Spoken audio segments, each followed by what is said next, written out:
In the name of Allah, the Beneficent, the Merciful, all praise is due to Allah, the Lord of the worlds. Pardon me. I bear witness that there is no God but Allah, and Muhammad is his messenger.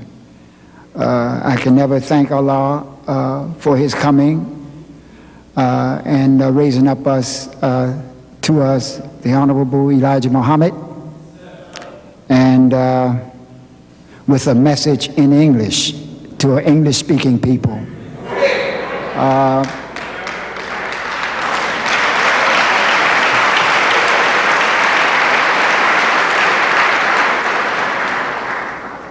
I am indeed, I have mixed emotions. I'm very, very high in spirit and grateful, humble to Allah for blessing me to be here in this day and time, and the honor of bringing on the man whom I first heard the teaching from. I mean, it's just, Allah has brought me a mighty long ways. And with that idea, I greet my brothers and sisters with the greeting words of peace. Assalamu alaikum. Boy, oh boy. My mind is going back to when in Boston in 1956. I want one to know that my father was a Baptist minister in Boston. In fact, his church was 3 streets up from our temple, and our restaurant was in between the church and the temple. Now, when I first heard the teaching, I was excited, and my father being a Baptist minister, a Baptist preacher, and he and I was very close. We were very good friends. And so one of the brothers was telling me, maybe you should tell him to stop teaching those lies and things of that sort, and come over and teach the truth. So I mentioned to this brother, I said, well, you know, if I tell my father that, he'll put me out. He said, don't worry about that, you stay at the FOI house. So I did go home.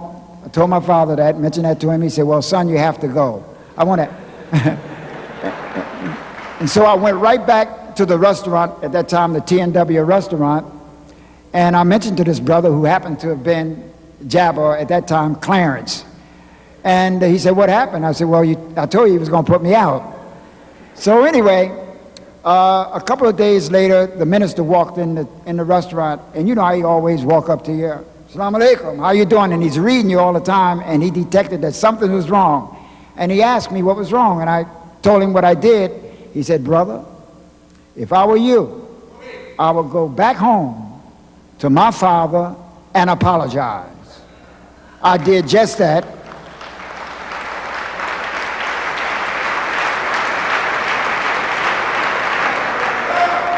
I did just that. And my father broke down. He said, I knew you didn't really mean it. Now, what I want to get at is this.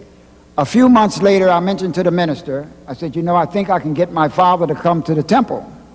But that searcher, shake him up. And he said at that time, I think he was about maybe 25, maybe 26. He said, if your father come, he would not have to be searched, plus he sits on the rostrum with me. Now, you know, at that time, the ministers was making mincemeat out of preachers. And you could not see, knowing the minister as we know him now, you could not see him inviting my father, sitting on the rostrum with me, with him, to chop him up. So I'm only saying that to show where the minister's mind and his heart was at that time with regard to fellowshipping with men of clergy. He saw them as his peer, both on the battlefield fighting for goodness, all right? So now, then time went on. We had a small little unit there in Boston, but our brotherhood and love was so thick, you couldn't cut it with a hacksaw, you couldn't cut it with a chainsaw, because for one thing, during that time, we demonstrated our religion through real live action. Our actions more or less preceded what we were talking about, because we did real fishing, because at that time, most didn't want to hear what we had to say. They thought we was totally out of our mind. In fact, many said they're going to lock them niggas up. You know, we wouldn't let nobody in but us. And so the point I'm getting at, our behavior pattern, how we interacted with one another, is how we won the sympathy of our own people and how we begin to grow. Now, I want to get back, like going through slavery, we know what happened. Now, I don't want to, in this day and time, our foreparents went through all of that hard work. That's why I have a problem when somebody tell me they tired. We don't know what tired is. They got tired, working from sun up to sundown, no payday. The only thing that kept them going was knowing that this day would come, that this day would come.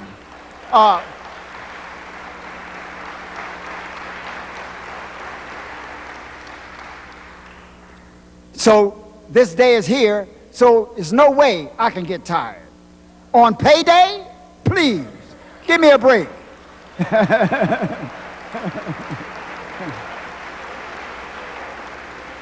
I'm so glad that I have no problem recognizing God's man.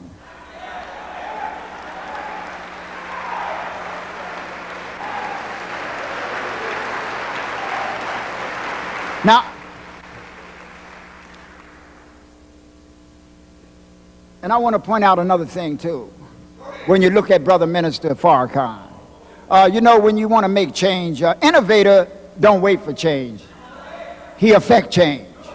And usually it's against the status quo, all right?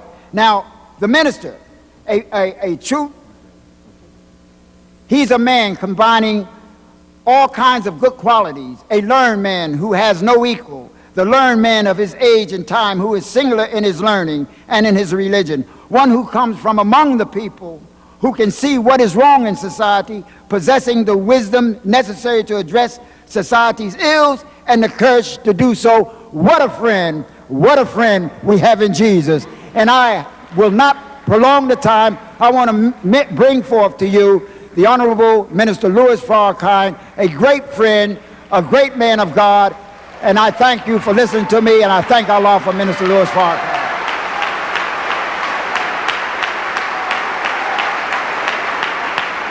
And Allahu Akbar, Allahu Akbar, Allahu Akbar, Allahu Akbar, Allahu Akbar, Allahu Akbar, Allahu Akbar, Allahu Akbar, Allahu Akbar, Allahu Akbar, Allahu Akbar. All right, the man of the hour, Minister Louis Farrakhan. Thank you, thank you.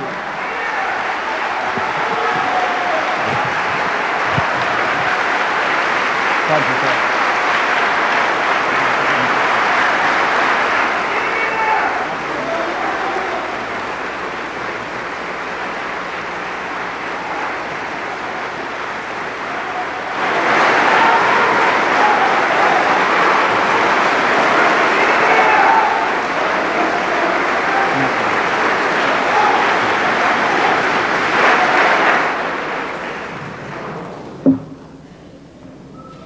In the name of Allah, the Beneficent, the Merciful, we give Him praise and thanks for His mercy and goodness to the human family. That mercy and that goodness is found most in what He reveals to the human family through the mouth of His prophets and messengers. We thank Him then for Moses and the Torah. We thank Him for Jesus and the gospel. We thank Him for Muhammad and the Quran. Peace be upon these worthy servants of Allah. I am a student of the Honorable Elijah Muhammad, and I could never thank Allah enough for His intervention in our affairs, raising up one from among us to lead, teach, and guide us into a process that would make us what God created us to be in the beginning. He created us to be Muslims, righteous people, and therefore I could not speak with you or say anything of value to you without giving honor to that man that taught me and helped to shape and mold me, who sacrificed 44 years of his life among us to put us in this process, knowing that the process would never be complete until we understood the universal message of Islam that came with Prophet Muhammad ibn Abdullah, peace be upon him. And that message would not be complete, or our journey would not be complete, not just until we came into the universal knowledge of Islam, but until we, in that long process, became what Allah created us to be, Khalifa, vicegerent, the representative of Allah on earth, that when they would see us, they would see a reflection of Him. And when they hear us, they would hear Him. And when we would act, it would not be we who are acting, it would be Him acting through us because of our perfect submission to His will and to His will alone. That's the process.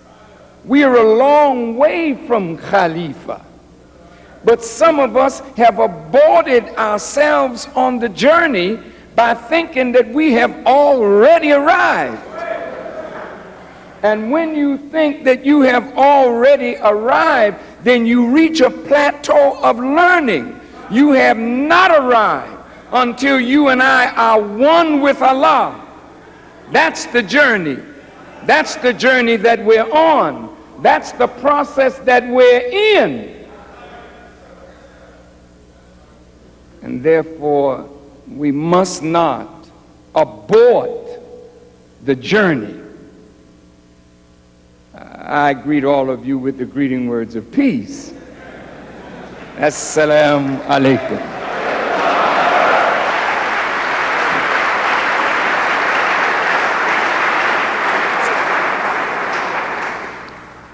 There are 4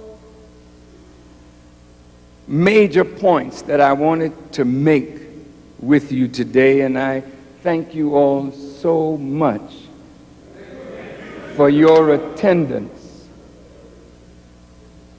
I invited Imam Warithuddin Muhammad today, and we were expecting him, but unfortunately something happened. He won't be able to be with us, but I wanted him to know that he was welcome at home. This is his home.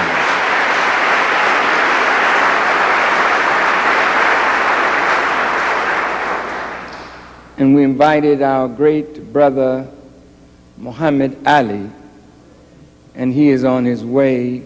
He should be here within the next 10 minutes or so. We've all seen our brother, but we haven't seen him up close. But we want to look at him and thank Allah for him and know that he is a great, great warrior in the cause of God.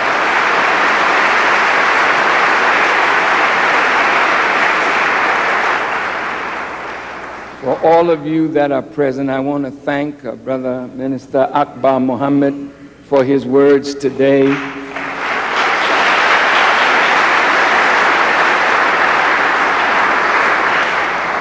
Brothers Rasul and Ishmael Muhammad for their words today.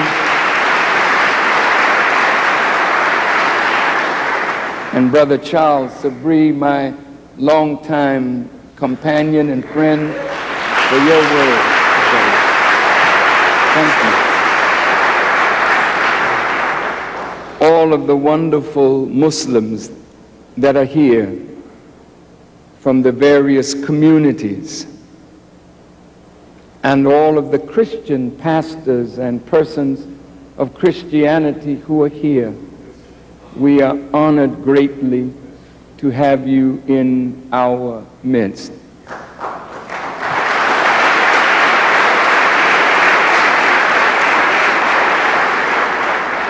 Now, the subject matter that I wanted to deal with today is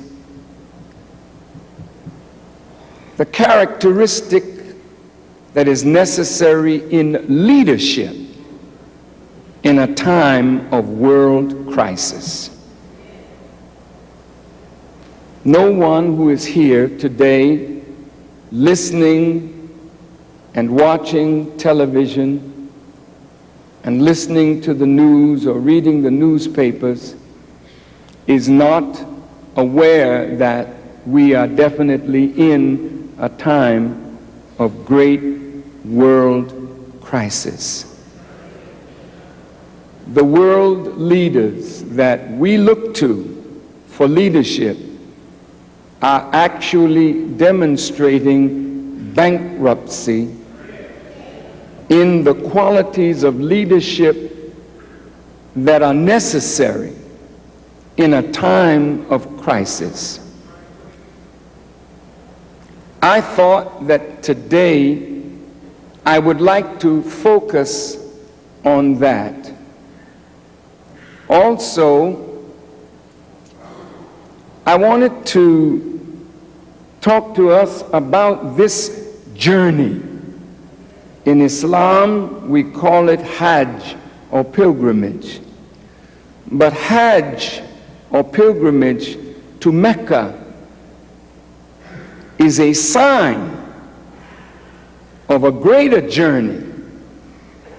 And the greater journey is from sperm to the manifestation of God. That's the journey. To go to Mecca, to make 7 circuits around Al-Kaaba, to understand the significance of that ancient house is knowledge. But wisdom is to understand what that means, what it signifies of the greater journey that all of us should be on. When you look at the sperm and the ovum of the human being and the first cell of life that it forms, the DNA that is in the first cell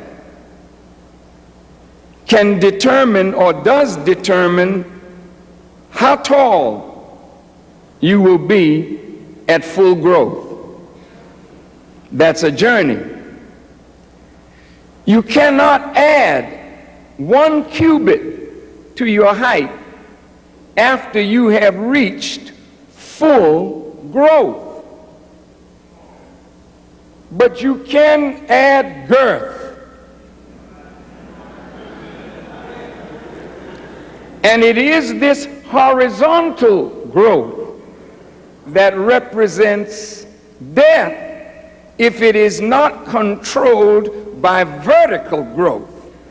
And vertical growth does not mean growing up to the fullness of our height potential, but vertical growth signifies our growth upward in righteousness toward the oneness with God.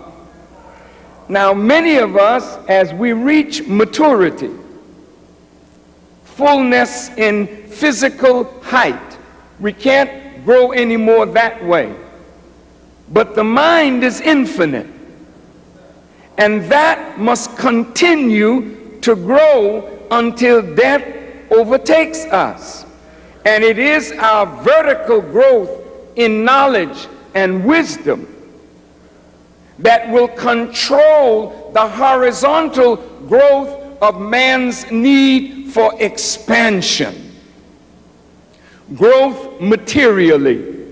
I want to possess homes. I want to possess business. I want to gain wealth. There's nothing wrong with that. That is what God has provided us a universe for, and an earth that is full of wealth. But if your horizontal growth is not governed by vertical growth, then your horizontal growth will sentence you to a horizontal level which represents death. Now,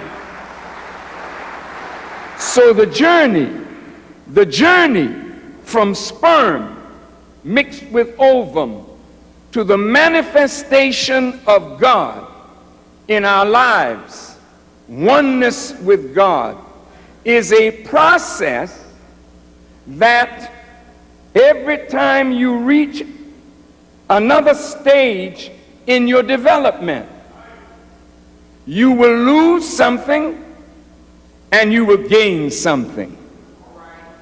As the body grows, the struggle of life and death is going on within us.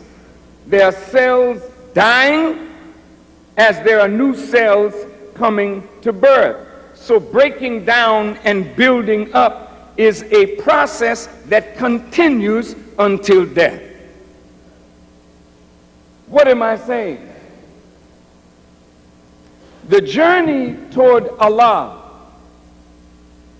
He causes us to make stage after stage until we can reach eventual perfection.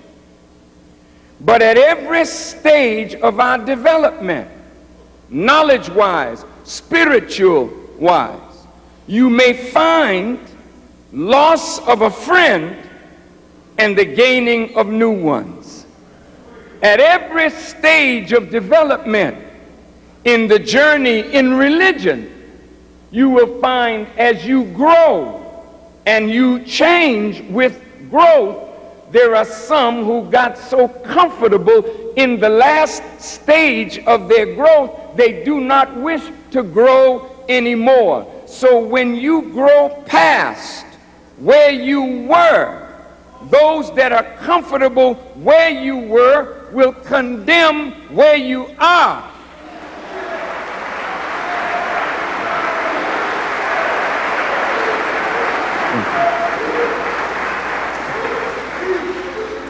But where you are, you will gain new friends. And the sad thing is that you will lose old friends.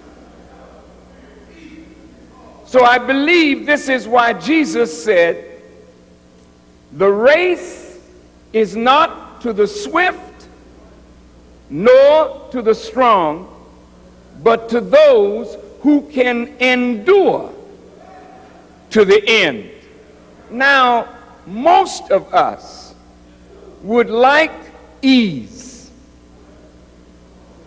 I mean, that's natural. But Allah, God, did not desire ease except after struggle. And He warns us when He gives us ease to be careful of those who live the easy life. Because the easy life will cause girth and stunt your vertical growth toward God. So before you can get too fat, God drops you into another trial that will advance you forward if your attitude in trial and tribulation is right, because adversity is the mother of creativity. I'm going to say that again.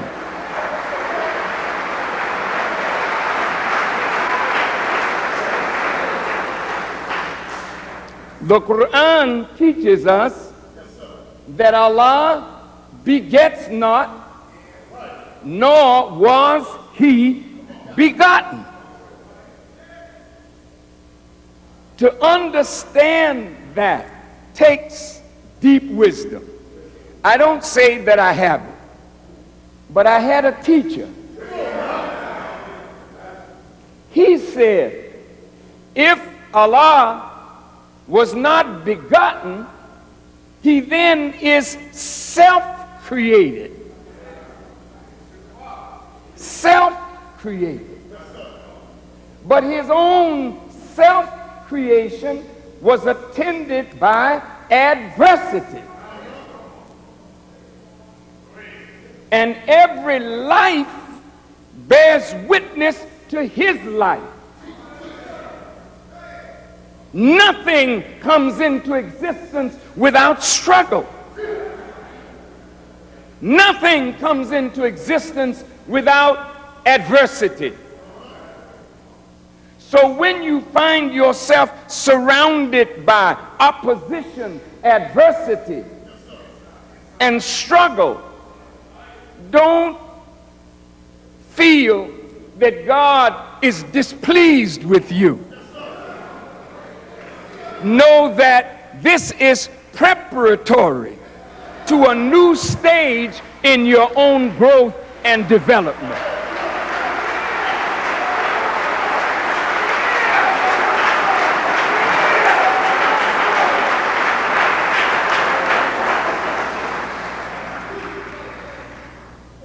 When I began to understand that at every stage of growth and transition, there's a period of darkness. And in that darkness, there's confusion and chaos. But chaos has to precede order. As darkness precedes light. As inactivity or death precedes life. So when you see great chaos, as we live in today, great confusion, as we see in the leaders of today, great trial, tribulation, don't despair. Don't say, what is the world coming to?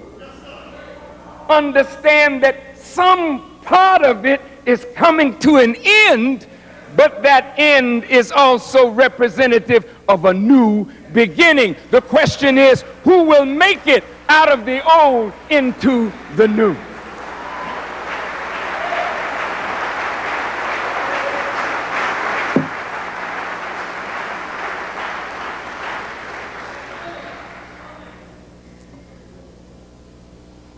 This book, Quran,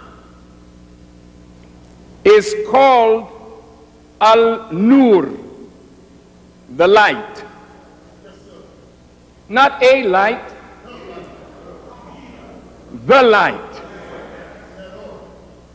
Without light, there can be no revolution. Without light, there can be no change. All growth must be preceded by the presence of light. For darkness represents no time, no growth, death.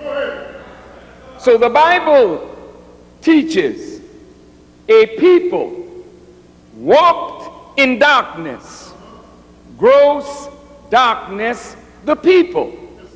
But then it says, upon them hath the light shined. Once light strikes, the energy that is in the light causes matter to move in accordance with the law of light. Anytime light strikes you, then it forces you to move and to change. So this book, Al-Nur, is a book that produces revolution. not the cheap kind of revolution that you see in the world where people say, I'm a revolutionary with a gun in their hand.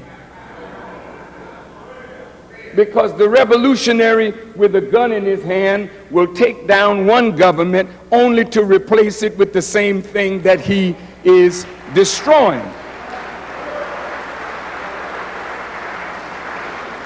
But revolution signifies complete change. This book, Quran, is to bring about complete change, transformation in the heart, mind, soul, and spirit of the human being.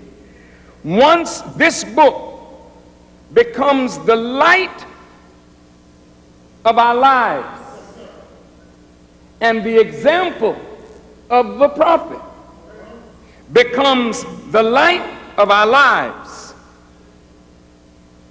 Listen to me carefully now. Not the way he wore his beard. Not the way he wore his garment. Not the dye that he put in his hair. That is superficial. And the prophet was not superficial.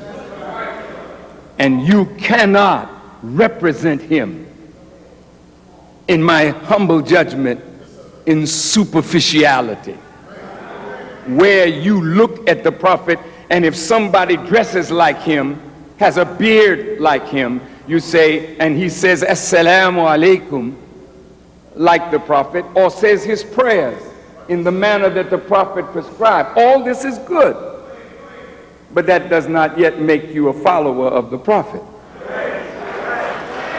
Now I want you to hear what I have to say today. That's superficial. And if a prophet is to be for all time, up until the day of judgment, then you cannot dress him outwardly. You must address him inwardly and then dress yourselves in his character and in the way he handled the problems of his day, because the cyclical nature of history will confront us, and we will be confronted with some of the same things that the prophet was confronted with. So not knowing how he acted, but knowing how he dressed, will cause you to dress like him but not act like him. Therefore you will not address the problems of your time properly.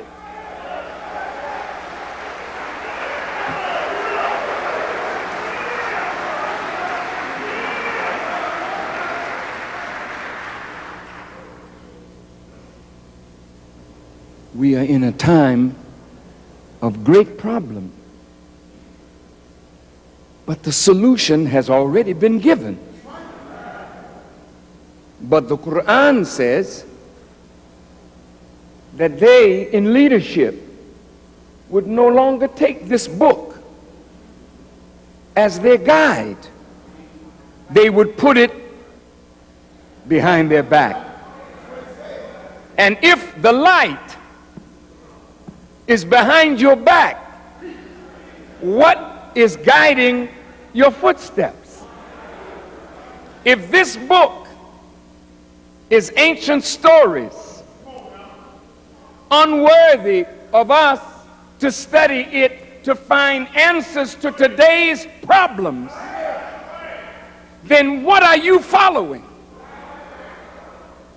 You are following the world and its science, the world and its philosophy, the world and its precepts.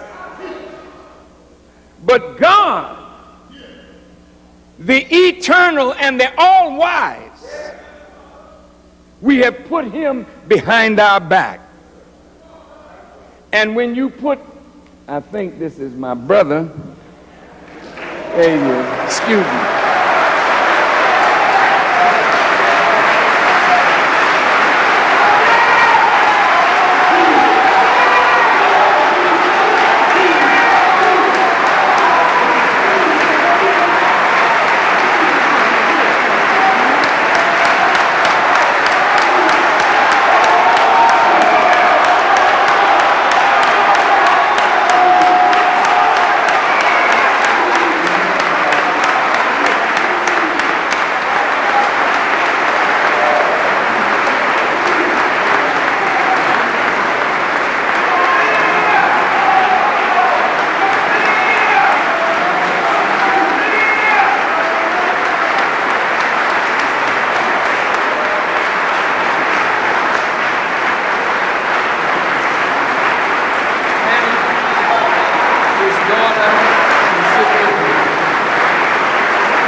Our brother is here,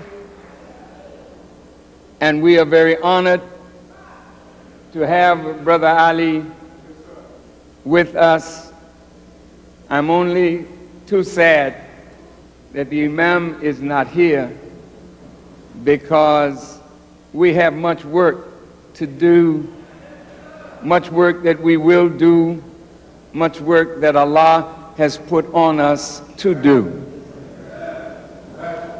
Now, if Brother Ali at any time wishes to say a word to us, we will be honored to hear what he has to say.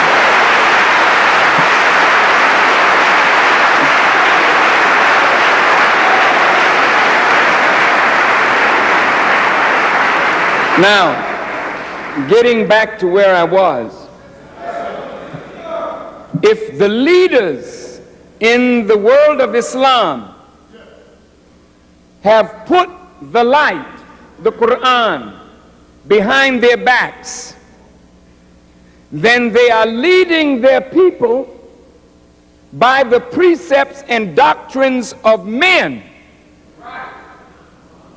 And the people can never be satisfied with the doctrines of men once they have come to call themselves a Muslim. They don't want to hear what men have to say. They want to hear what Allah has to say, what God has to say.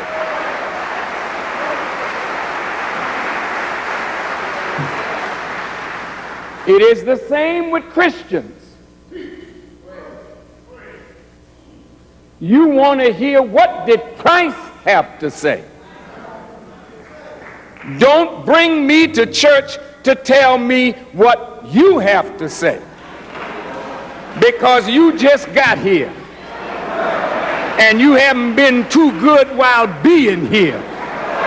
So please tell me what the eternal God has to say, for he is the best knower, and I want to be his servant and his follower, not the servant and follower of men. I want to be the follower of God, following the example of the prophets whom he raised to give us guidance. Having said that,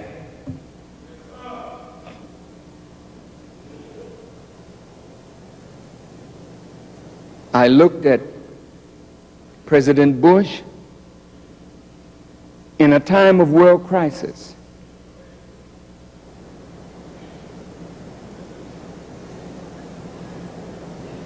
I wrote him a letter, and I'm going to quote a portion of that letter for you, because I felt that he needed guidance. I felt that he needed counsel. You say, well, how arrogant can you be? Just a minute. I'm not being arrogant. But Allah can guide whom He pleases. And He can take a slave and give him guidance for a master. He can take one that was a fool and give him guidance for the so-called wise. And that becomes a test for the hearer. Is he humble enough to listen? Osama bin Laden, they say, is guilty of sending terrorists to bomb the World Trade Center. And most Americans and people of the world have been herded like sheep into believing that without proof.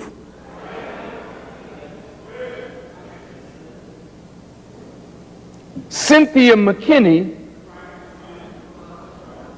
the black representative from Georgia, desires to hold congressional hearings to answer the question, Mr. Bush, what did you know? When did you know it? And if you knew it, what did you do about it?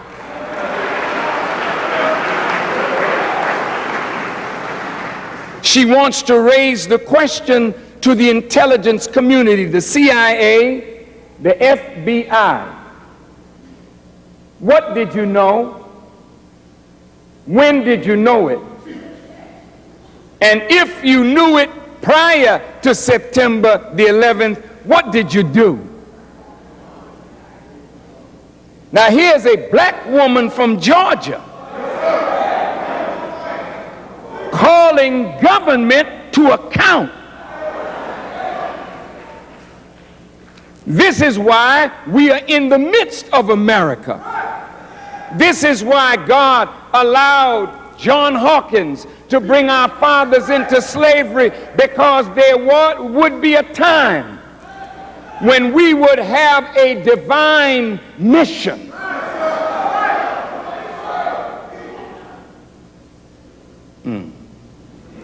I said to the president, Mr. bin Laden and no Muslim leader could call for jihad and make it happen.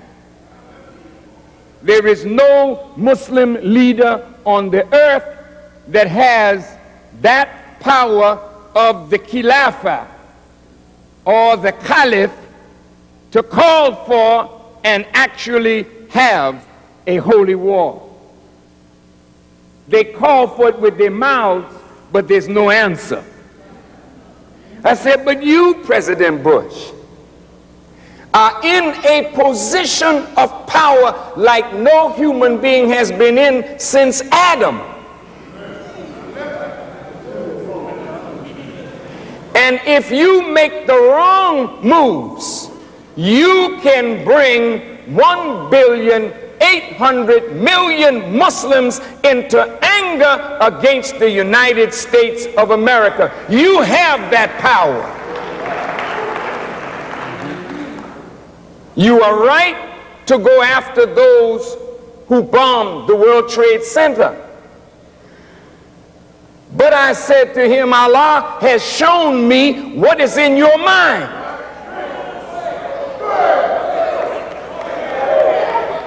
Now you may say that the Farrakhan is crazy. I really don't care what you say.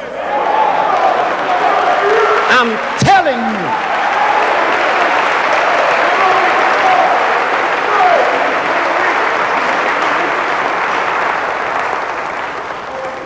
I said, if you pursue what you have in your mind, the coalition will fall apart.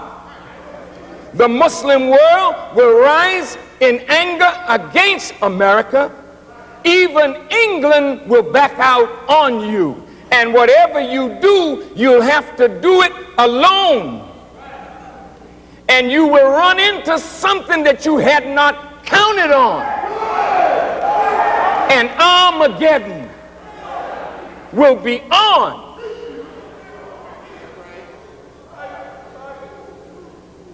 I told him this in late November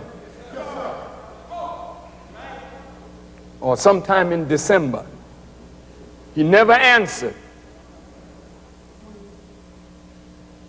He sent Vice President Cheney into the Muslim world to ask them to back America in their desire to destroy Saddam Hussein. The whole Muslim world turned him down.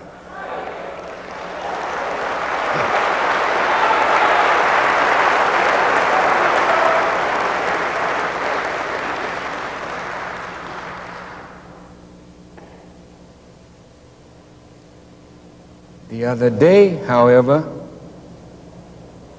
in a press conference at his farm in Crawford, Texas, he and Prime Minister Blair were together,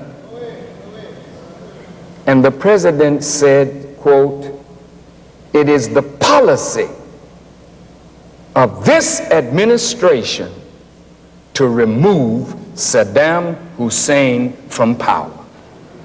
I did not say it, he said it. Now, since when has it ever been the policy of an administration of the United States openly to remove another man in another country from power when you got 15 million or more homeless people in America? Where's your policy for the homeless?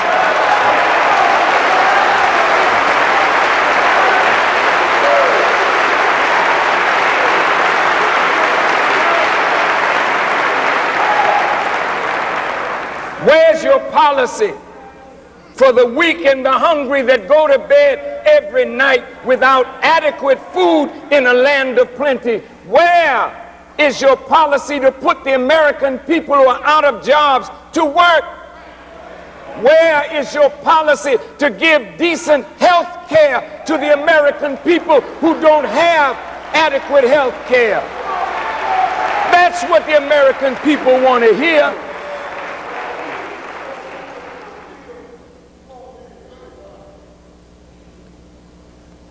So if the policy of his administration is to remove a man from power, and in order to do it, he has to use the patriotic spirit of the armed forces of America, young lives will be lost on an outlaw adventure that is not supported by the United Nations, by international law, but it is supported by an executive order that he signed. But the executive order of the government of the United States of America is not binding in an international forum.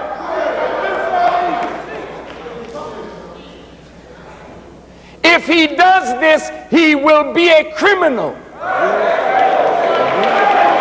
If he does this, the innocent lives of American soldiers that are lost, he will have to bear that price, and the innocent lives of Iraqi people that die, then he will be a war criminal.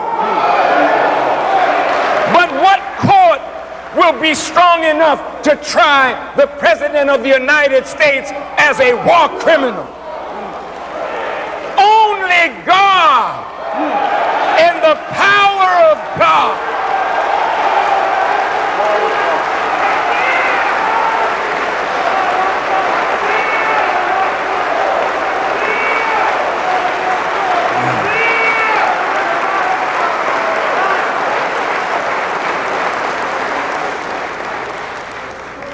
I cannot say that I don't love this country. This is the country of my birth.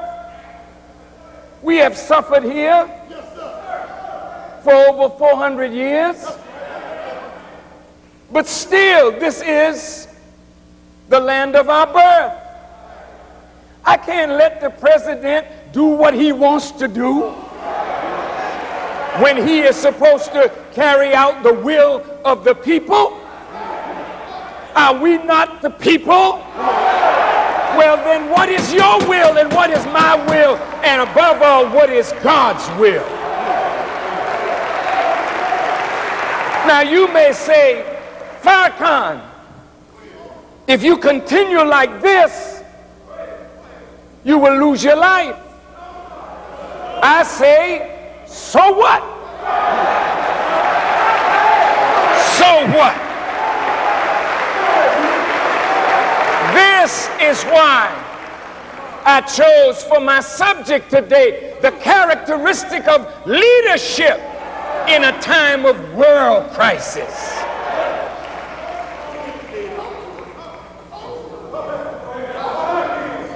God demands of leaders today. Whoever will be a leader, he demands courage.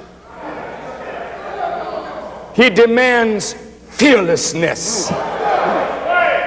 He demands faithfulness.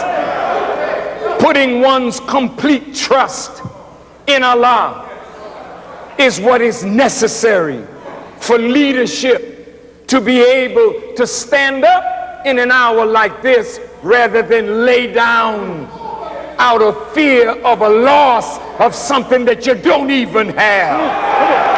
How can you lose what you don't have?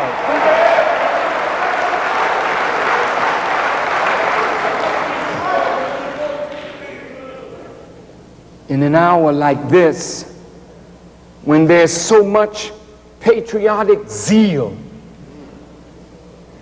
one would be afraid to speak a word that would cause somebody to say he's or she's unpatriotic. But to be patriotic is to conform to the meaning of the root of that word. The word pater, father. The founding fathers of this nation laid down in the Constitution and in the Bill of Rights and in the preamble to the Constitution words that we cannot ignore in an hour like this. We hold these truths to be self-evident, that all men are created equal and endowed by their Creator with certain unalienable rights: life, liberty, and the pursuit of happiness. Toward these ends, governments are formed and instituted among men for the preservation of these rights. That's what a government is for, to preserve the right of life, liberty, and the pursuit of happiness. And whenever a government's policies and practices are counter to life, counter to liberty, and counter to the pursuit of happiness, somebody who's patriotic should stand up and say, enough is enough.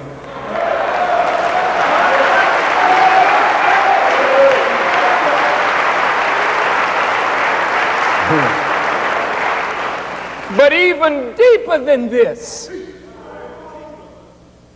Christians say, when they ask Jesus, teach us how to pray, and he said, pray on this wise: Our Father, which art in heaven, hallowed be thy name. Thy kingdom come, thy will be done on earth as it is in heaven. So the highest form of patriotism is to recognize the Father and recognize his will. So in the time of the apostles, according to the New Testament, they were forced to answer the question, shall I obey God or shall I obey man? Well, you and I are in that valley of decision today. Will you obey God? Or will we be so afraid of men that we will obey men and excuse ourselves from the higher duty to obey God? So what are these qualifications of leadership? How did God approach this subject? Say, whenever he sent his prophets out, I love the word that he gave them. I'm going to start with Prophet Muhammad and work backward. Now, he's revealing a book to his servant, starting in a cave in Mecca. He's making that servant his messenger. He knows that his servant is going to be persecuted. He knows that people will plot against his servant's life. He knows that. He knows that at some point, if he doesn't stand up and fight, there would be no Islam in the world.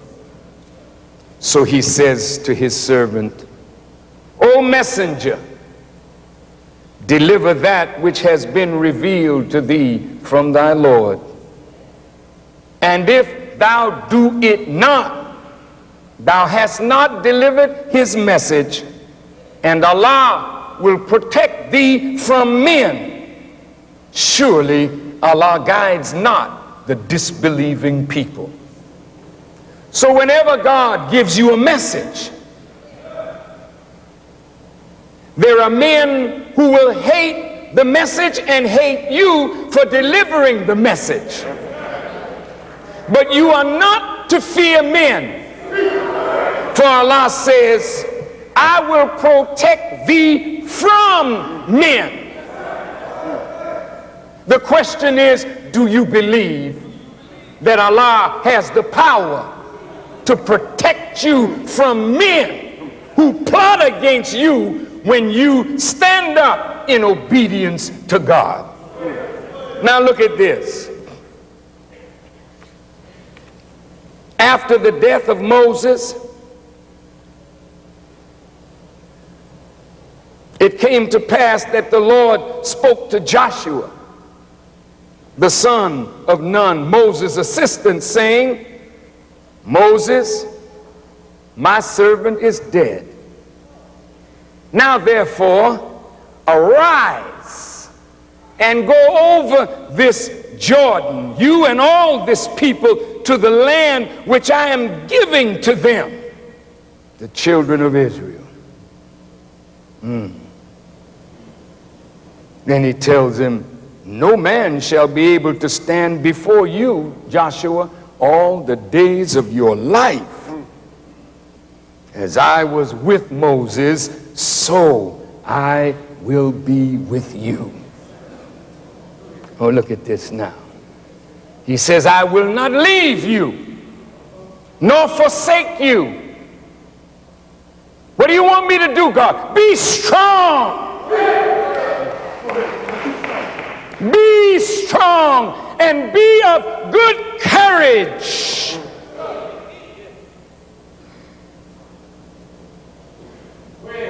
Be strong. When you get those, excuse the expression, punctified feelings,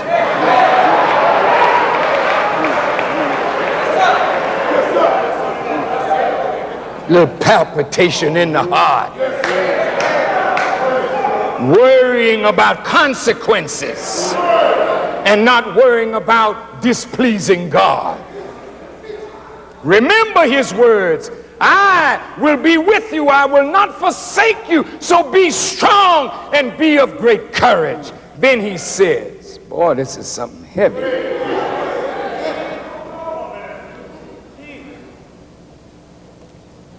He gave him the law. He said, this law shall not depart from your mouth, but you shall meditate on it day and night, that you may observe to do according to all that is written. For then will I make your way prosperous. I'm going to stop right there for a minute. See, when you are not prosperous in what it is that you're attempting to do, don't look around and say, who's my enemy? Don't look around and say, who's stopping me from being prosperous? No, go look in the mirror. Because if you are obedient to God, he said he will make you prosperous even in the midst of your enemies.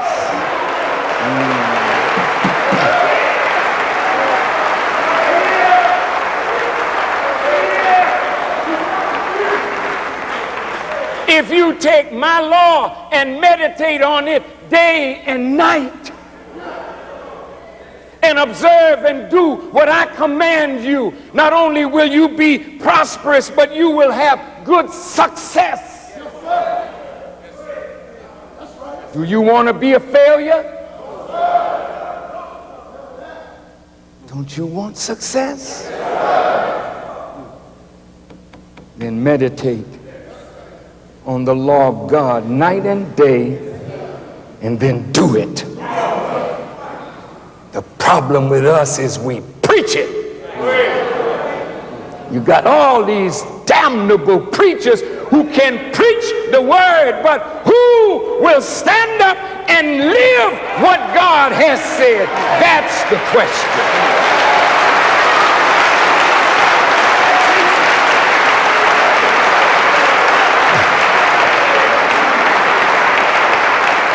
Now, check this out. He says, this day I will begin to exalt you in the sight of all Israel, that they may know that as I was with Moses, so will I be with you. So he's not going to hide his servant, but he's going to exalt his servant right in your midst, so that you can know that as he was with the mouth of the man that preceded him, he will be with the mouth of that man that he has anointed and appointed after him.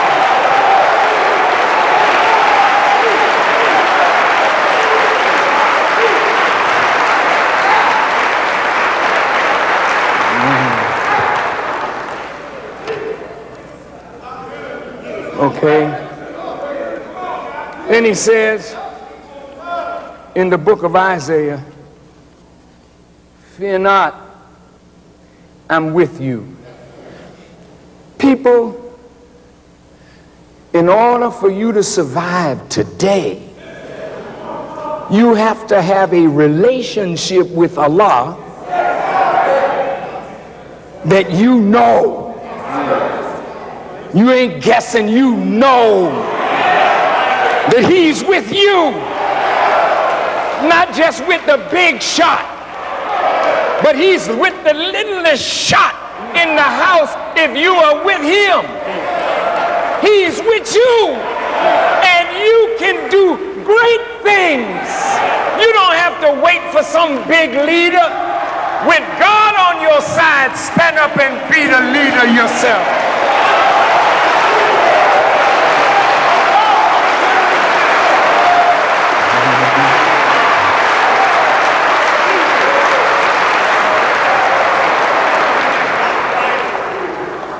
Now let's look at Jesus. Y'all all right? I'm almost there. Say, now Jesus told his disciples, I send you out as sheep in the midst of wolves. Well, you think about that. That's a heavy assignment. You say, hey, wait a minute, God. Wait a minute. How you gonna tell me you love me and send me out as a sheep in the midst of some wolves when you know that the wolves love to eat sheep?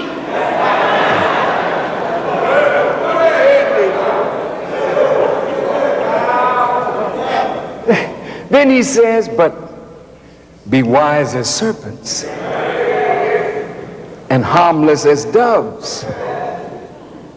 But listen, beware of men. Say that again, Jesus. He said, beware of men. Who do you hang out with?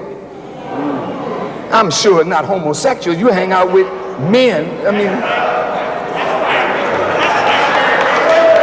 Even if you are in that light, you hang out with men that want to be something else.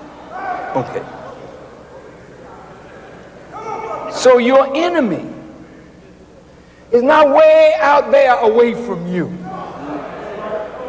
Your enemy might be growing in your own house. Your enemy might be sleeping in the same bed with you.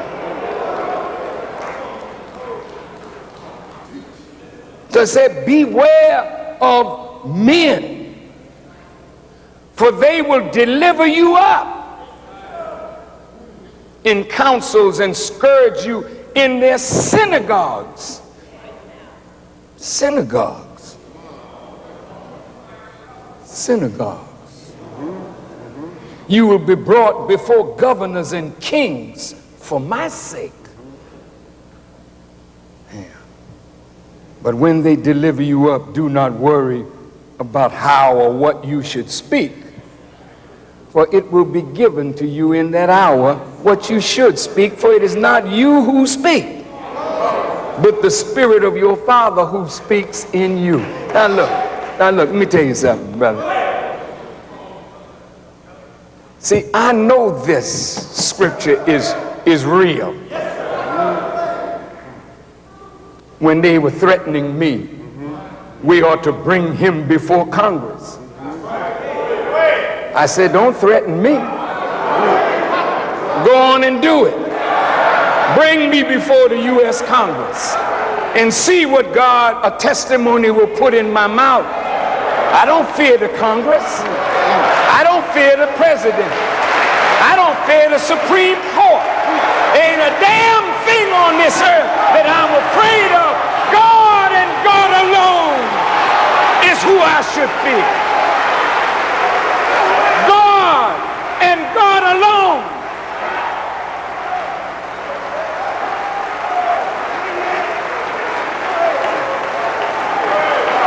What kind of leaders should stand up today?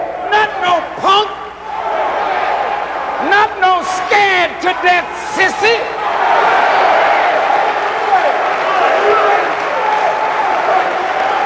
You want somebody that will walk into hell with a gasoline jacket on and snatch the devil and beat the hell out of him.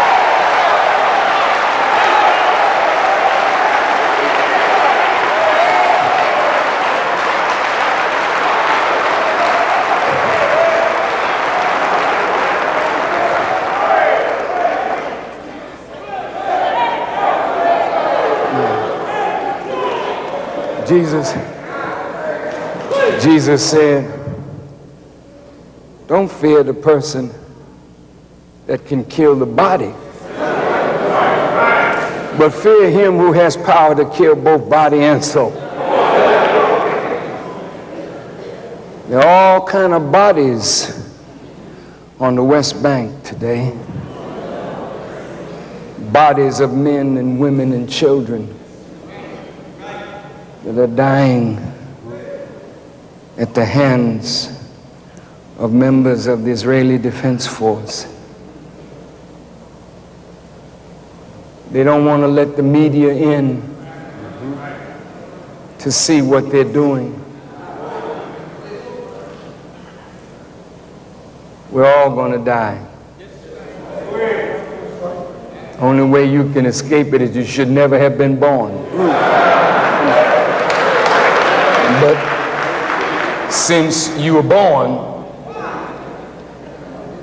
don't worry about it. Every day, every second that we live, we're 1 second, 1 day closer to that ultimate reality. So whether you run to the highest mountain or hide out in a cave, it don't make no difference where you are. Death will overtake us wherever we are. So why fear? Live your life and live it well. And when you can't live it no more, die, but make your death a death that serves the cause of life, not a dope dealer's death, not a pimp and a hustler's death, but a death that, like Stephen when he died, or like Hamza when he died, or like Abu Bakr or Khalid when they died, die so that your death will serve the cause of life.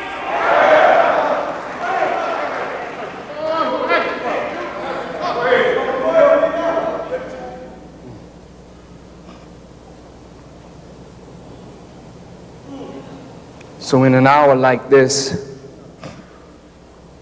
when the president says either you're with me or against me, I'm not with you.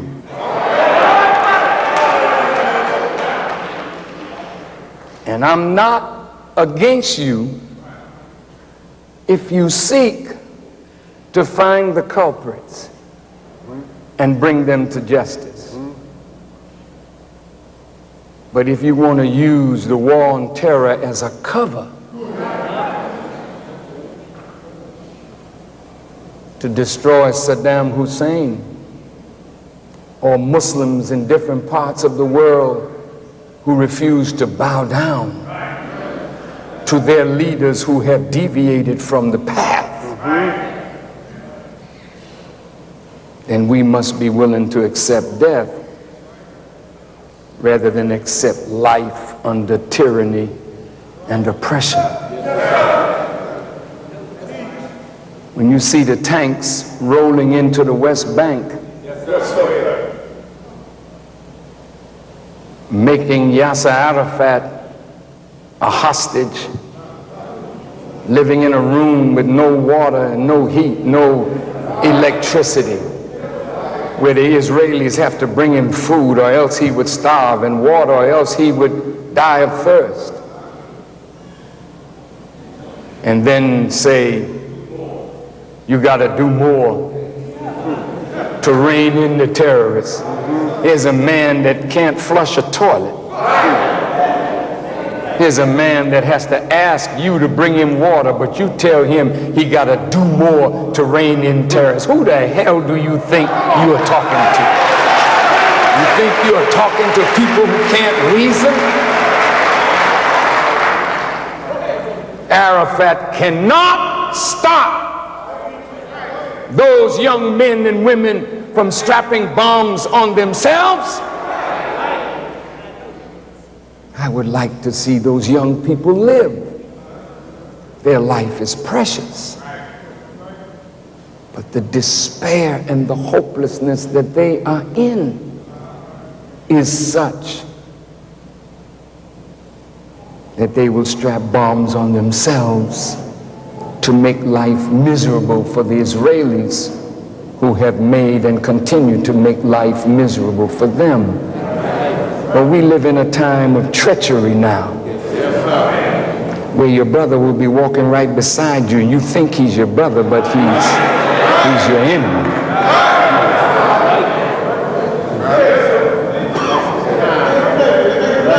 You live at a time when the FBI will call you, as they've called some of you that follow me. Who was that visited the minister's house? Well, come and ask me. Do you know what the minister said? Come and ask me. But they want to frighten you to make you their tool. You can go ahead and be that if you want to. You'll never do no harm to me.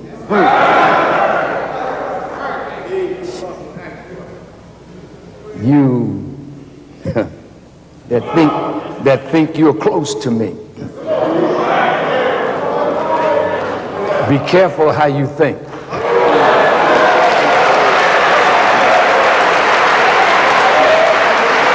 Be careful.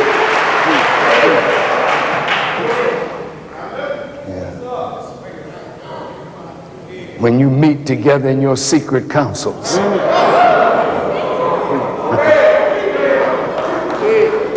My Allah said, if there are two of them, I'm the third. If there are three of them, I'm the fourth. If there are 4 or 5 of them, I'm the 5th or the 6th. Greater or lesser in number, I'm always there. So whenever you plot against yourself. And remember the ditch that you dig for others.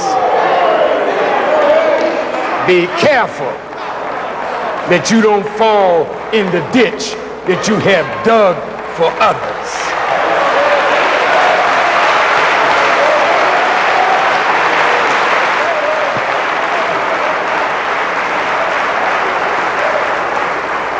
Now, I'm getting ready to conclude. That's a laugh to some. They say, oh heck, his subject is just beginning. No. Jesus said the people need good shepherds.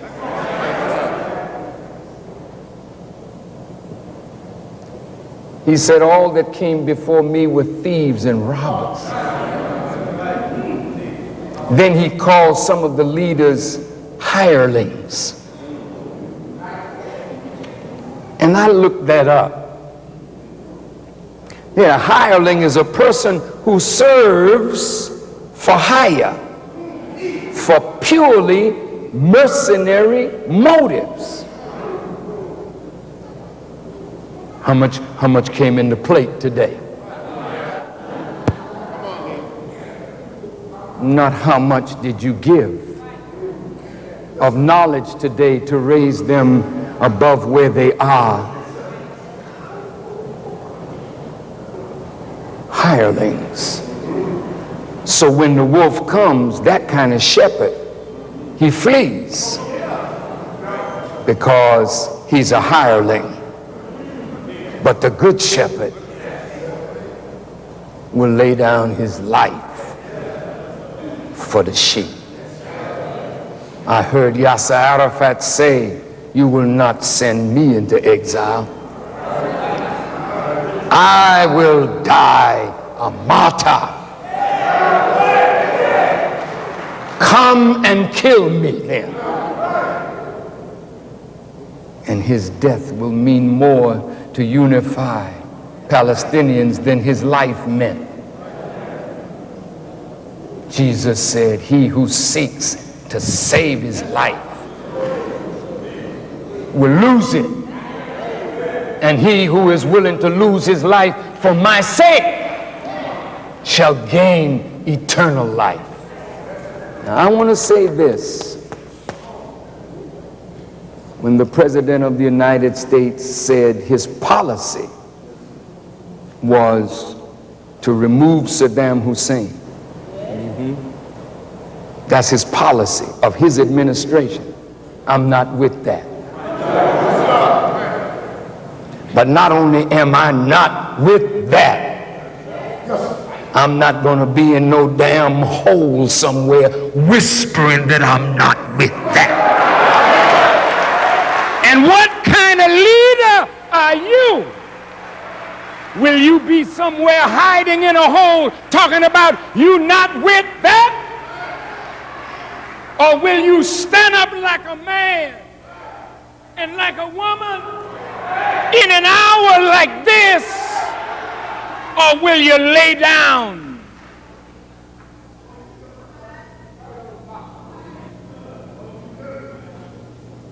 He said, that's a man that gassed his own people. In another lecture, I will prove that he did not do that. From the scholars and scientists of America themselves and the War College of America that have investigated that.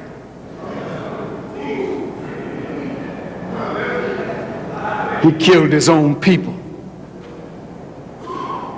Well, Mr. Bush,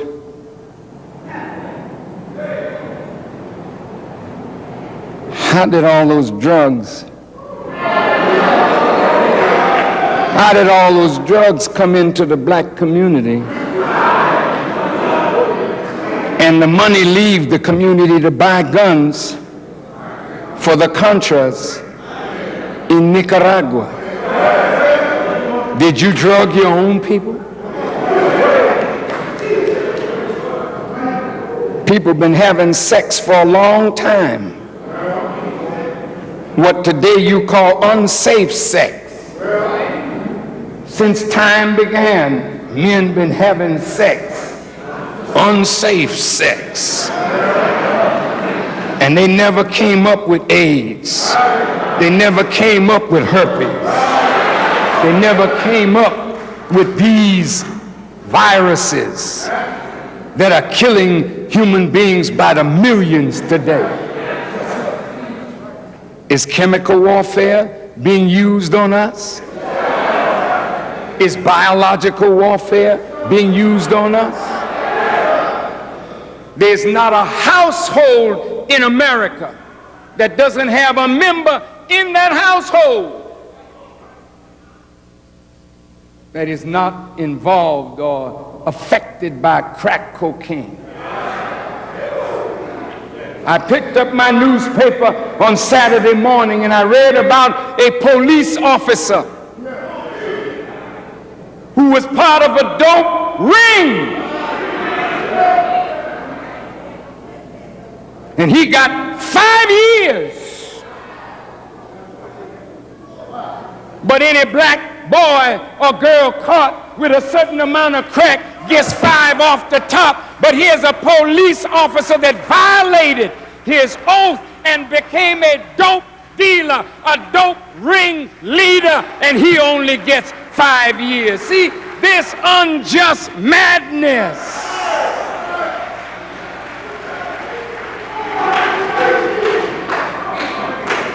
has to stop.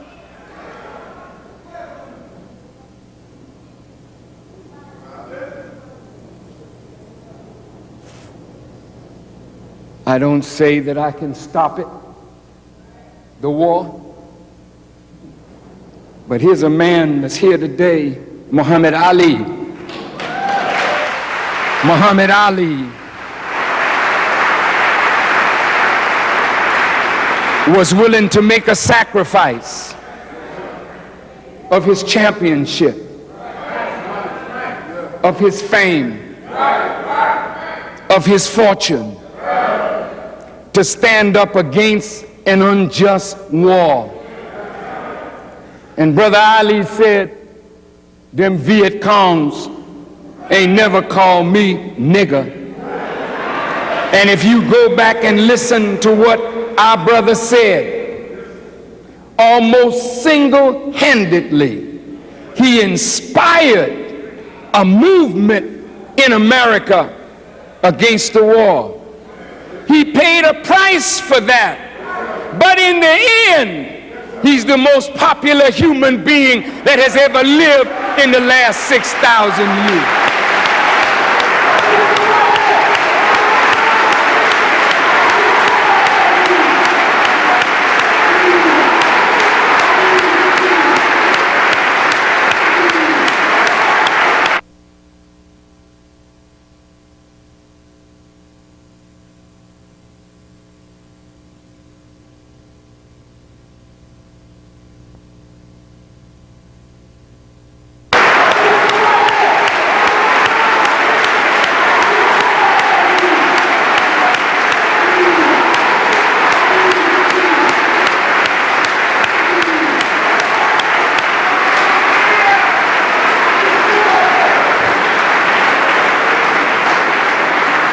That's our brother.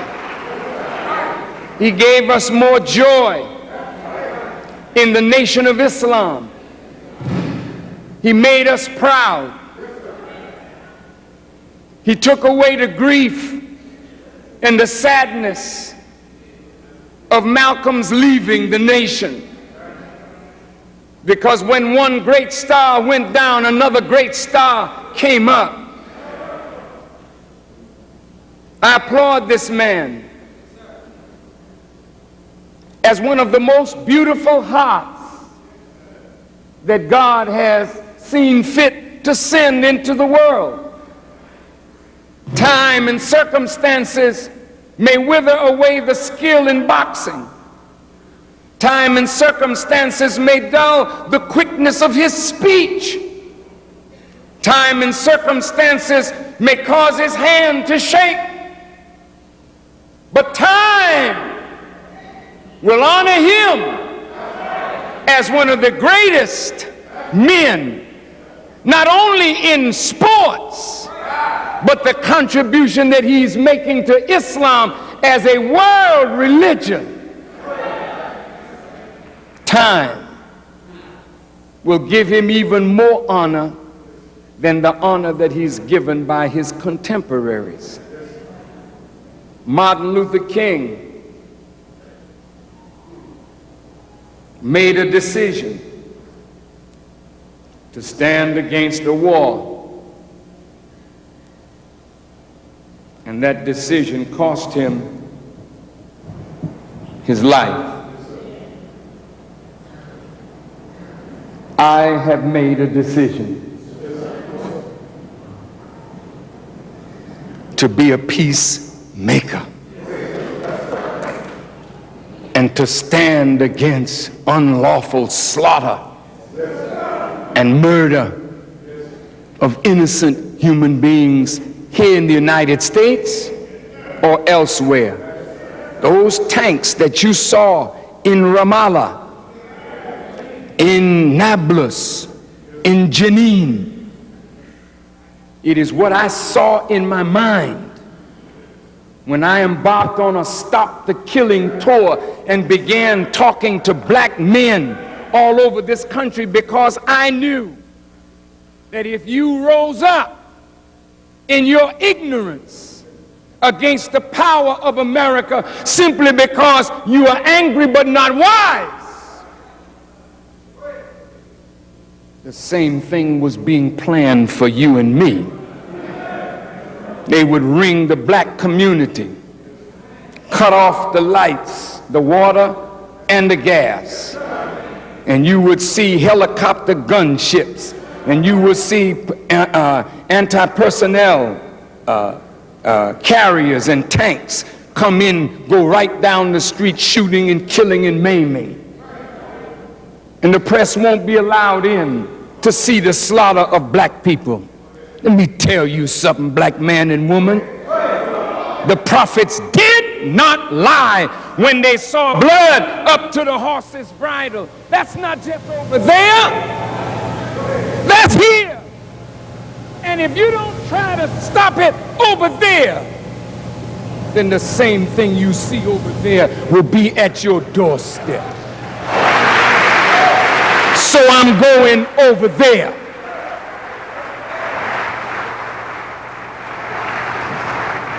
I have met the leaders of Hamas. I have met the leaders of Hezbollah. I have met the Palestinians who are called extremists. And I have met with Chairman Arafat. I have met with Saddam Hussein, Muammar Gaddafi, Omar Bashir of the Sudan, the president of Syria, the rulers of the Emirates. I'm very respected in that area of the world, not because they agree with everything that I say, but as they saw in my brother a champion, they see the same in me. So I intend to go if it is the will of Allah. And if it is His will, I'll try to enter. Thank you. If it is the will of Allah, I will go into what is called Israel and Palestine. If God does not make me to tremble, then there's nothing for me to fear. I met an old Muslim saint in Medina. He was 103, 104 when I met him. All the great sheikhs in Mecca go and sit around his house and wait for time so that they could see him and he could bless them. On my last visit to Medina, he heard that I was there. It was during Ramadan. 104 or 5-year-old man, he said, "Tell Farrakhan I will see him immediately after Taraweeh prayers." And any of you that know during Ramadan what Taraweeh prayers are, a 104-year-old man going through that has some strength. After that prayer service, I went to his home, a very humble home. He sat on a little cot, and I kneeled down in front of him. And he said these words to me. He said, "I pray for you, and I think on you 500 times a day." He said, "Whenever you decide to go to Jerusalem, as I had decided, and because Brother Arafat could not give me protection, I didn't go. But he chided me, and he said, whenever you decide to go, you go, and Allah will go with you. Never do that again." I said, "Yes, sir." He said, "I want you to make Hajj with me next year so that I can give you the proper respect and show you the courtesy that I'm not able to show you tonight." I thanked him. He said, "Take him downstairs in another apartment," and they had tea waiting for me. And while I took the tea, he sent his son and one of his students, and he brought me his cloak and his staff. And when the son gave me his cloak and his staff, he said, "My father said, give this to you." So I thanked him. When we got back to my hotel, I asked his son and his oldest student, "What is the meaning of this?" He said, "The Bona Sheikh has students all over the world, and he has never done this to one of them. He's handing you the cloak and the staff of his authority."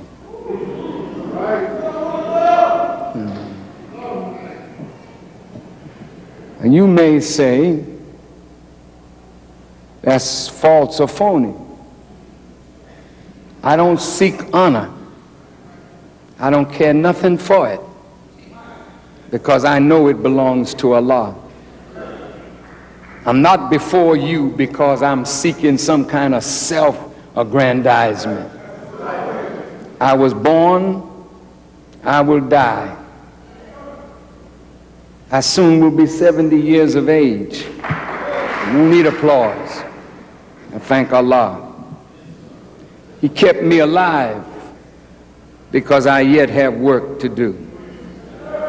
The Bible says there would be a time of trouble like there never was since there was a time and a nation. And in that day, Michael, the archangel, will stand for his people. Stand! Stand! Michael will stand in a time of trouble. Well, what were the others doing in the time of trouble? They were laying down. So when Jesus went to the cross, the disciples didn't go with him. They fled. They couldn't stand in a time of trouble. You've walked with me, many of you, for 25 years. But the race is not to the swift. I don't know what the results will be, but I'm going to do everything in my power to stop this war. Now, they may call me a terrorist. They may say that I'm anti-American.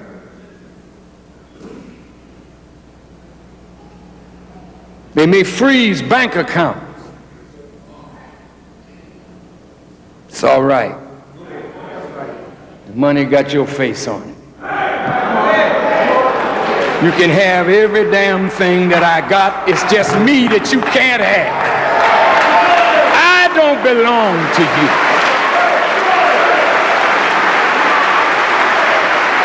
I want to know who will stand.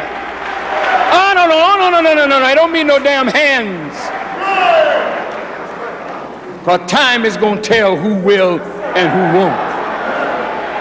But ask Allah to make us strong in an hour like this, that we will not fear the arrow that flieth by day or the one that cometh by night, for we are shadowed under the wings of the Almighty. I will prove to all of you that there is no God but Allah, and He has power over all things.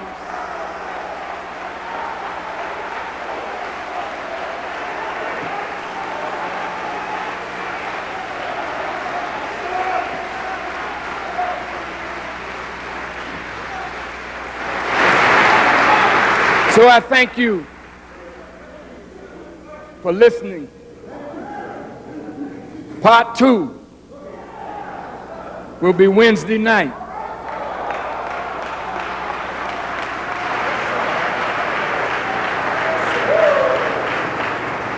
I'll meet you back here. I didn't say all that I needed to say, but I said enough. But brothers and sisters, this is an hour of challenge. I pray that Allah will make me strong. Be strong, He says, and be of good courage. Be strong. When you go from this place, ask Allah to give you strength. Yes, sir. When you go from this place and you go home and you feel adversity all around you, say, Allah, thank you for the adversity, for you have ordained struggle for me and for all human beings. See me through. see me through. I'm not able to see myself through. Oh Allah, see me through. Isaiah the prophet said, to whom is the arm of the Lord revealed? It's like a daddy rolling up his sleeve and showing his son. Feel that, son. See that muscle? No, not me. That's Ali's muscle.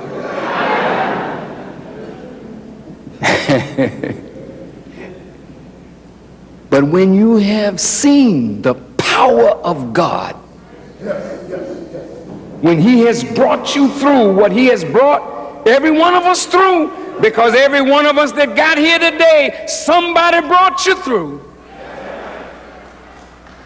If you've been to jail and you weathered that storm, somebody brought you through.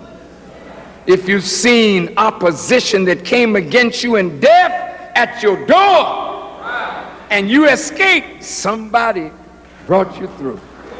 So when you know the arm of the Lord, then don't put your trust in any weapon, because no weapon will deliver you today.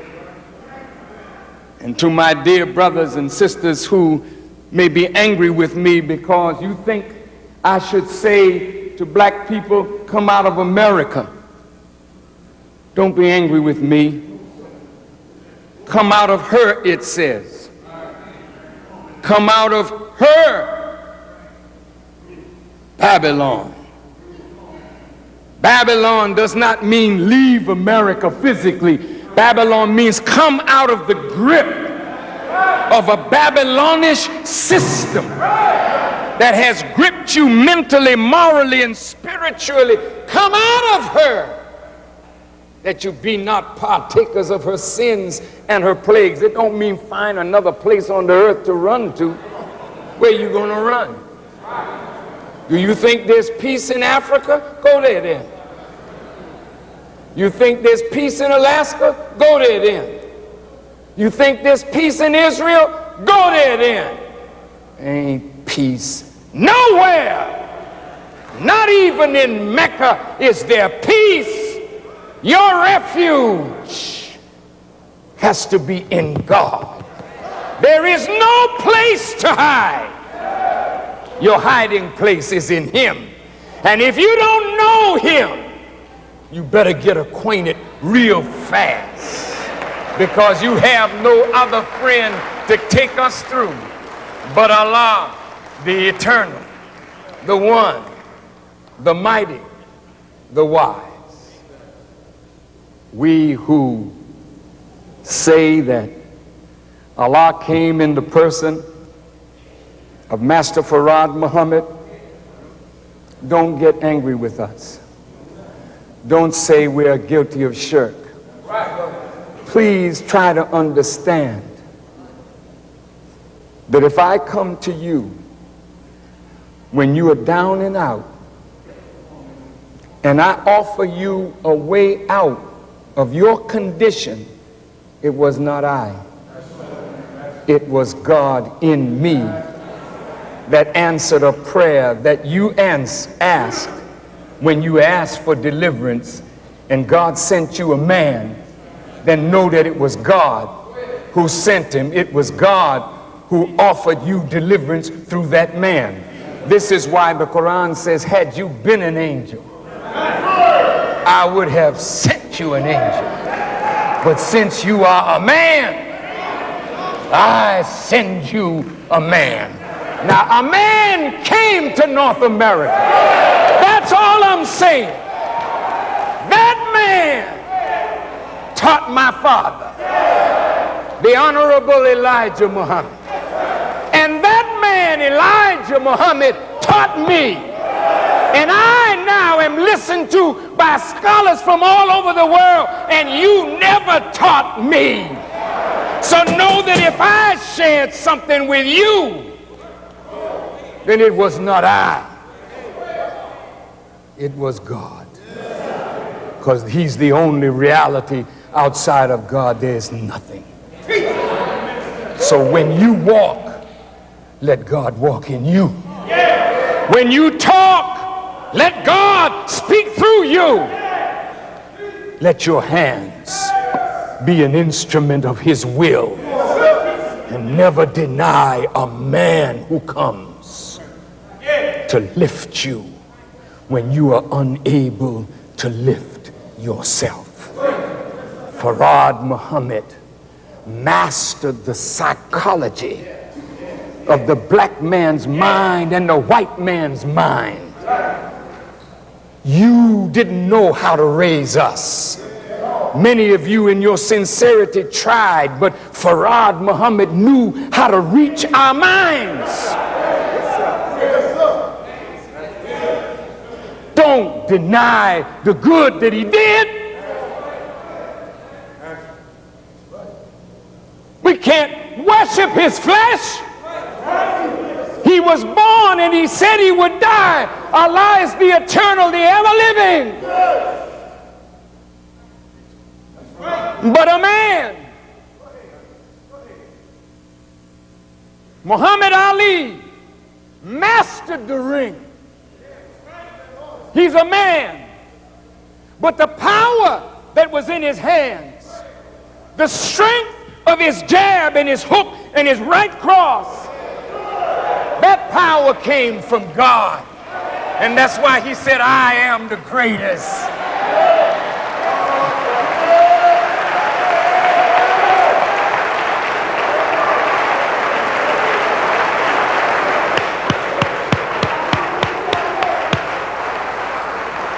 He knew that he wasn't the greatest, but he was representing the greatness of God.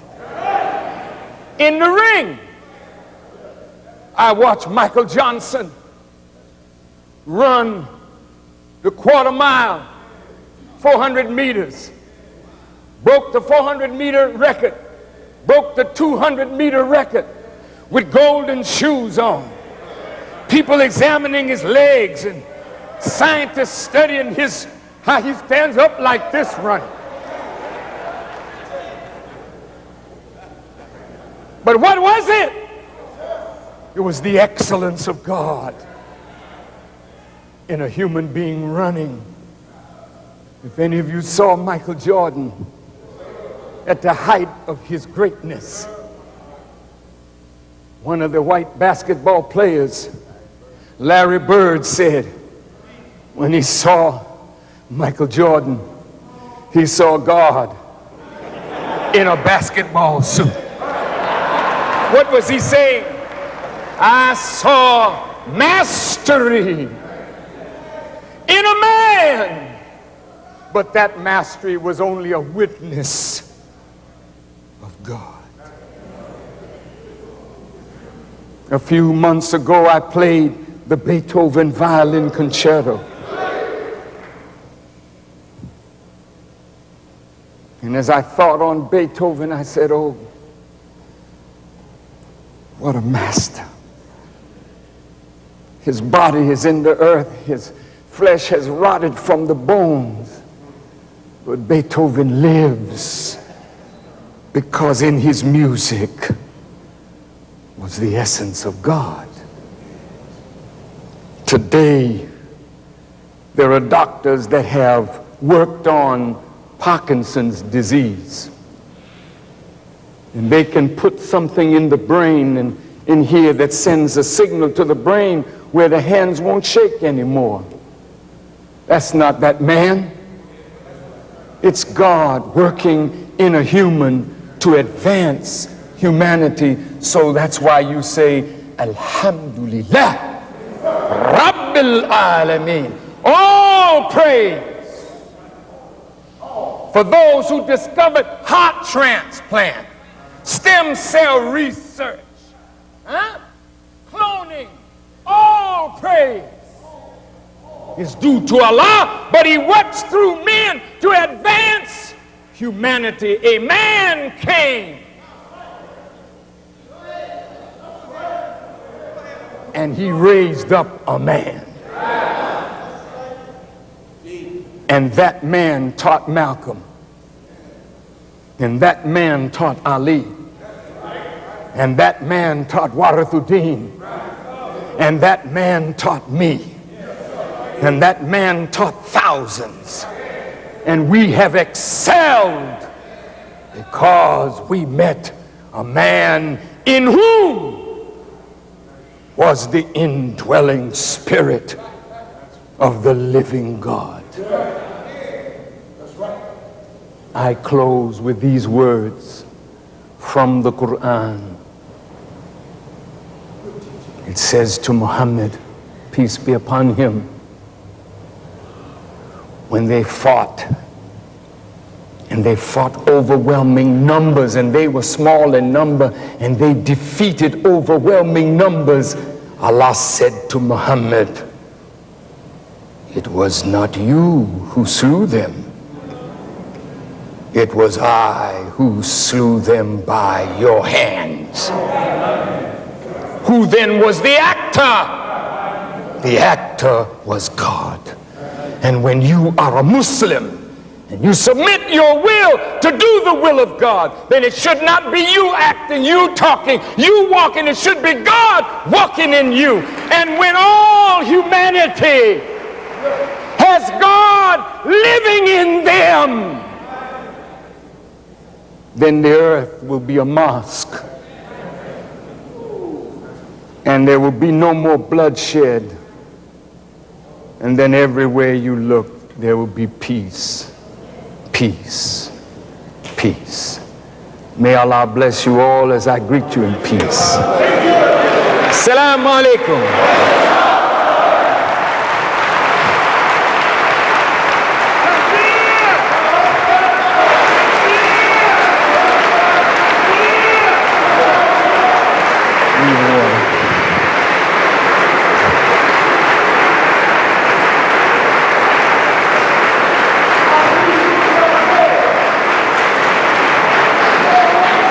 Come on, brother, get to the microphone.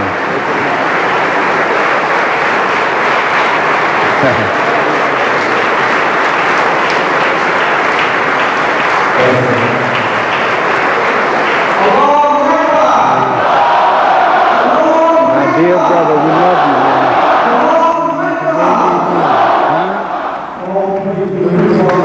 Honorable Minister Louis Farrakhan, and the life-giving message that he's given to all of us this afternoon. Muhammad Ali. Ali. All praise is due to Allah. brothers, sisters, please be seated. How many of you are here today for your first time? You've never been before. May I see your hands? Wonderful, wonderful. There are many over in the gymnasium, many downstairs.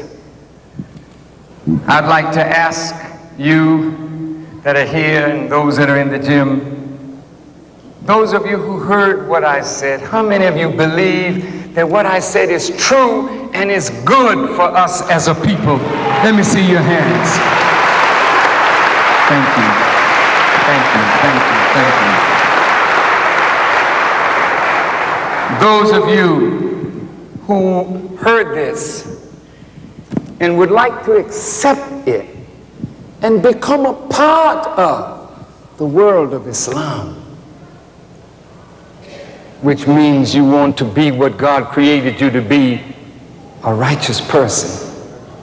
I would like to have the privilege of shaking your hand and welcoming you into your nation, and you will have nearly 2 billion brothers and sisters all over the world that are your brothers, your sisters, and you will not need to be a citizen anywhere. When you are a Muslim, you are a citizen of the whole world of Islam.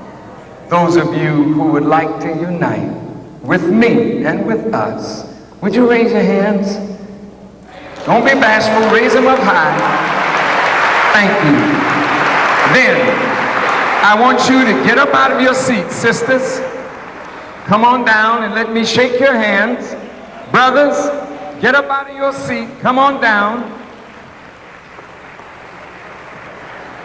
And let me have the privilege of shaking your hand. The rest, please keep your seats. This will only take a few minutes. Would you mind? And then we'll all be dismissed by prayer. Brother Ali, I don't know whether I don't think we should wear him down by shaking everybody's hand, but you can certainly recognize him as he will recognize you as you join on to that which he is now one of the great exponents and teachers of Islam all over the world. So let me shake the hands of the believers. Come on, sister. All praises, Allah bless you. all praises due to Allah. Let's give our brothers and sisters that are standing in the aisle a warm round of applause. Let them feel welcome to our mosque, into our family, into our nation. And we want to ask all of those that are shaking the Honorable Minister Louis Farrakhan's hand, let us make way for them. Allah bless you, sister. Thank you. Let us continue to give these brothers and sisters a warm round of applause. Put your hands together, brothers and sisters. We are proud, we are happy. We share in the joy that these brothers and sisters share today as they make a stand to unite with their family and to support and to back a courageous leader, a divine leader, teacher, and guide that we have in our midst today, the Honorable Minister Louis Farrakhan. Your arms are not tired, your hands are not tired. This is a day of joy, a day of happiness, because we see our people uniting all over the world, and we're uniting here in Chicago, uniting in Los Angeles, uniting in New York, all of the major cities across this country as you view this wonderful broadcast today from Mosque Maryam. Let's keep our applause going. Put your hands together. We ask the brothers and sisters that are coming forward if they would just shake the minister's hand and let us make way and move as quickly as possible. All praise is due to Allah. I don't hear you, Mosque Maryam. Keep your applause going.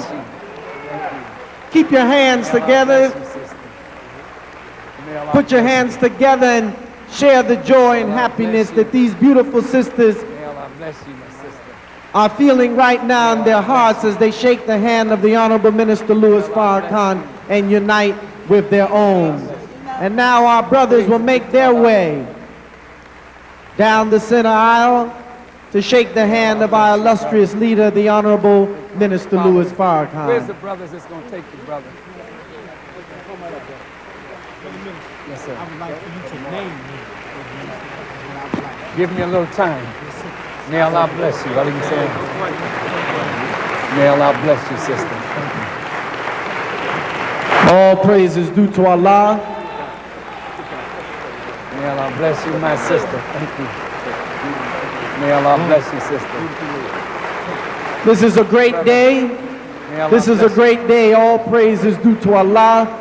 Our brothers continue to make their way down the center aisle to shake the hand of the Honorable Minister Louis Farrakhan as we unite with our own, as we accept our own and learn to be ourselves. Keep your applause going, brothers and sisters.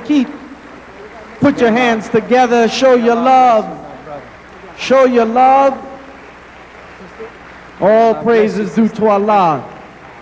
I have a message from Sheikh Hassan at home to you. I don't know how to give it to you. Okay, I come to your home. just wait for me. Okay. Just wait. Our brothers and sisters are lining up in the gymnasium, downstairs in the masala. We're full to capacity here at Mosque Maryam as our brothers and sisters continue to make their way to join on to their own kind and to unite Glad to see you again. so that we can truly be one community, one family, under one God. All praise is due to Allah. Yes. Brothers, we're going to ask you if you would please just Welcome. shake This is your home. the minister's hand Thank you.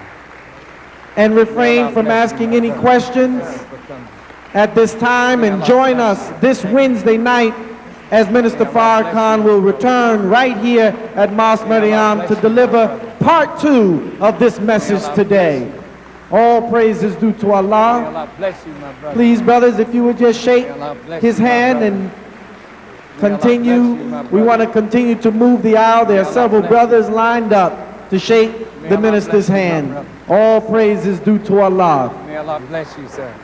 Bless you, little one. Come on, brothers and sisters, put your hands together. Keep it going now. Keep it going. Keep it going. This is a great day. May Allah bless you. May Allah bless you, my brother. We're coming to you live from Mosque Maryam throughout the United States, Mexico, the Caribbean, South America, and other parts of the world. And we just heard a timely message from the Honorable Minister Louis Farrakhan. Today's tape will be available at the conclusion of our service. All praise is due to Allah. May Allah bless you, my Oh, brother. my brother, I love you. Love you. Keep it I going, love keep you. it going. This is our afternoon exercise that we missed this morning. I love you. Thank you. Oh, Jesus. Thank you. I know. One day I want to come see you and talk to you. We want to announce to all of our listening I got a audience, lot our to tell you. Yes, sir. satellite viewing audience, that the videos and audios and books of the Honorable Minister Louis Farrakhan can be purchased. You can call toll-free at 1-888-695-3982. Again, that is toll-free, 1-888-695-3982. Or log on to the website at store.finalcall.com. That's store.finalcall.com. May Allah bless you. May Allah bless you. Oh, put your hands together, Mosque Maryam. This is our family coming May Allah together. bless you. This is the black man and woman coming together as one family under divine leadership. This is a great day. Let's share in the joy May Allah of this day and all of these wonderful, beautiful brothers and sisters that have stood up today to unite with the most powerful and courageous leader on the planet today, and that is the Honorable Minister Louis Farrakhan. bless you. May Allah bless you, brother. May Allah bless you. May Allah bless you. May Allah bless you. May Allah bless you, sir. We want to May welcome Allah bless you. our brothers who are uniting today, that have made their way thanks to the efforts of our big brother here, Brother James Muhammad from New Beginning. May Allah New bless Beginnings. We want to welcome all of those brothers and sisters who are visiting us today from New Beginnings, you. May Allah bless you. May from the Allah west side of May Chicago. Allah bless you. All praise is due to Allah. May Allah bless you. All right, let's hear it, let's hear it. We got the last few brothers coming down, Mosque Maryam. Put your hands together. Oh, this is a great day. May Allah Look at the bless you. joy that are in the faces of those that are shaking the hand of the Honorable Minister Louis Farrakhan. All praise is due to Allah. All I would ask of these that came today, all I would ask of all those who came today, if you will bear witness that there is but one God, whose proper name is Allah, and if you will bear witness that Muhammad is his messenger, those words start you in the process of learning and becoming what Almighty God created us all to be, the righteous. So I hope that you will say, I bear witness that there is but one God, and his proper name is Allah. And I bear witness that Muhammad is his messenger. This does not mean that you give up Jesus, because none of us can be Muslims except we not only believe in Jesus, but live the life that Jesus lived. Please understand that. So, brothers and sisters, I thank you all. We have such wonderful guests that my assistant will read. I think I've done enough, brother. And I'm on my way to have a little something to eat. Oh, this is my brother wants to shake my hand. May Allah bless you, my brother. Thank you. And to all my guests, the spiritual leaders that are here, men and women, would you mind being my guest for dinner? I'd like to feed you all. It'll be a wonderful Muslim meal. Brother Munir,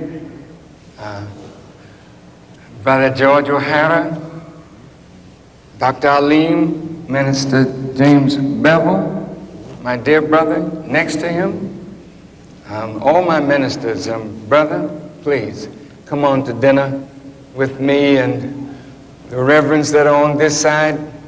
Sister, dinner is waiting for you. Now, I don't have but about, I don't know how many seats at the house to feed, so don't everybody show up. Because I don't have the 5 barley loaves and the 2 little fish that I can turn into 5,000 to feed. So you have to wait till you meet him. I'm not there yet. So I turn you into the hands of our wonderful assistant, Minister Ismail Muhammad, who will close the meeting in prayer and name our great visitors. And I want to again thank you all for being here. This is your home. And if you want to come back Wednesday night for part 2, I'll be here. It starts at 8, from 8 to 10. That's it. Okay? And FOI? Yes, sir. I'm feeling pretty good. I just might, I think I will. I'll be to class tomorrow night. Assalamu alaikum. All praises due to Allah for the Honorable Minister Louis Farrakhan. Aren't we a blessed people? All praises due to